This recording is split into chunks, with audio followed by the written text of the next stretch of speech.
Look, staring at a messy calculus problem and having absolutely no idea where to start it's one of the worst feelings in math, right? You're looking at your exam, you see this massive jumble of x's, exponents and parentheses all mashed together, and your brain literally just freezes.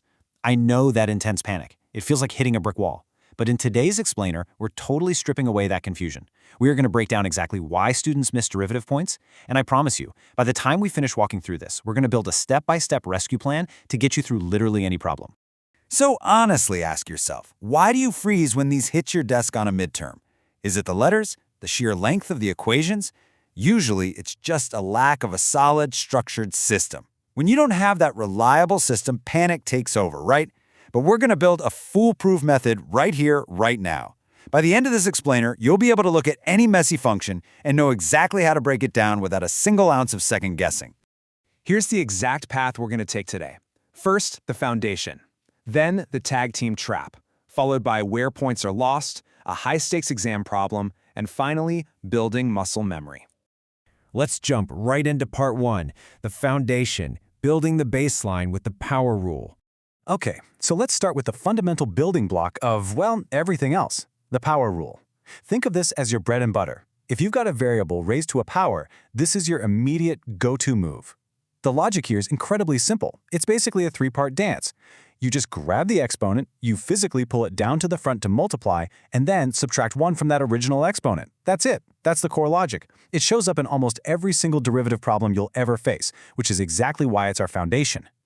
Let's just look at a straightforward example to build up some baseline confidence before things get, complicated. Take x to the power 4. Following our steps, step 1, we bring that 4 down to the front. Step 2, we change the exponent to 4 minus 1. And step 3, our final result is 4x to the power of 3. Boom. Simple, right? You really want this to be automatic because the actual challenge starts when functions begin interacting with each other. Which brings us to section 2, the tag team trap, mastering the product rule. Let's see what happens when we introduce two different functions multiplying each other. Because guys, this is exactly where professors love to lay traps for you. We're talking about the product rule. The instinct, and it's a super common one, is to just take their derivatives separately and multiply them together. Do not do that. If you do, you're getting a big red X on your exam. That is exactly where points are instantly lost. Instead, you need what I like to call the tag team method. In a tag team wrestling match, only one person gets to be in the ring doing the work at a time, right? Well, your functions have to take turns too. Here's the formal breakdown of that tag team. The product rule formula. The derivative of u times v equals u prime times v plus u times v prime. Okay, but in plain English, you take the derivative of the first function while the second function just sits there, left entirely alone. Then, you add the first function, now left entirely alone, multiplied by the derivative of the second function. If you keep this structured, first one goes, then the second one goes, you are literally never going to mess up a product rule question again. All right, section 3, where points are lost, the chain rule danger zone. Look, I've got to warn you, we are officially entering the danger zone. This is absolutely the #1 place students lose points on calculus exams. Enter the chain rule. You use the chain rule when you have a function buried inside of another function. Picture a Russian nesting doll. You've got a larger doll on the outside, and when you open it up, there's a smaller, completely different doll hiding inside. To solve this mathematically, you got to peel the onion. You take the derivative of the outside function first, leaving the inside completely untouched. Then, and only then, you multiply all of that by the derivative of the inside function. So the absolute crucial takeaway here is memorizing this specific mantra. Outside first, inside second. I mean it. Burn this phrase into your brain.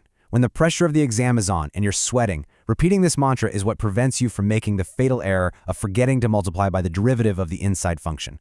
Outside first, inside second. Moving on to section 4, a high-stakes exam problem, synthesizing the rules. All right, so we've got our rules. Now let's tackle a classic high-stakes midterm problem.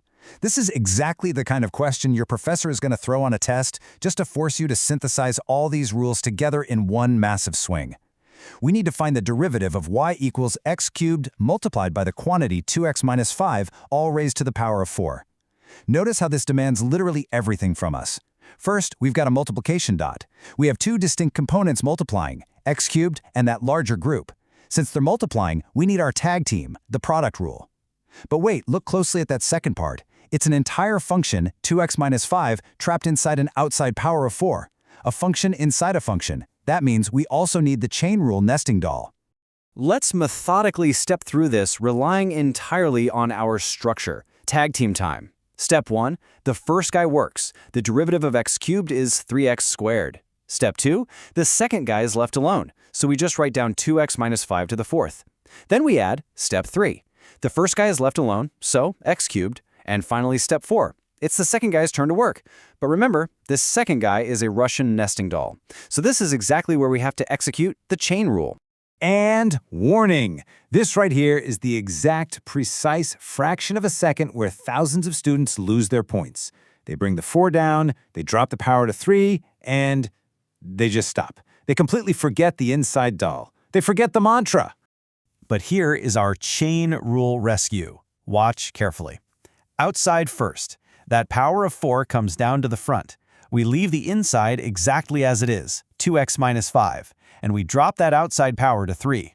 Now, inside second, we multiply by the derivative of the inside. The derivative of 2x minus 5 is simply 2.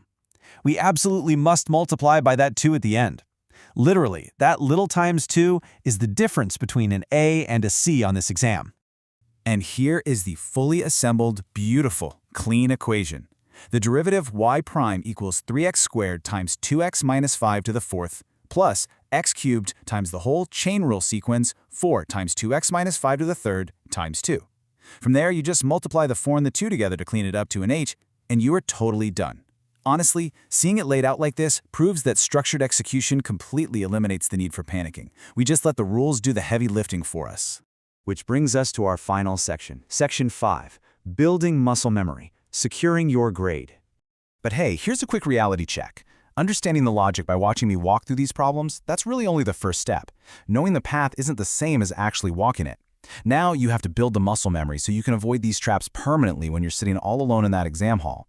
To help you do exactly that, if you head over to studyhub99.com, you can grab a complete, beautifully designed formula cheat sheet plus 50 extra practice problems specifically targeting these exact traps.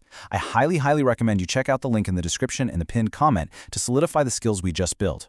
Calculus seriously doesn't have to be a nightmare when you have the right systems and the right practice in place. So, I'll leave you with this final thought as we wrap up today's explainer. The next time you sit down and face a messy, terrifying-looking midterm problem, you have a choice. Are you going to panic and fall for the professor's traps, dropping points on separated product rules and forgotten nesting dolls? Or will you trust the structure, repeat the mantras, and let the rules guide you straight to the perfect answer? The choice is entirely up to you. Keep practicing, and I'll catch you in the next explainer.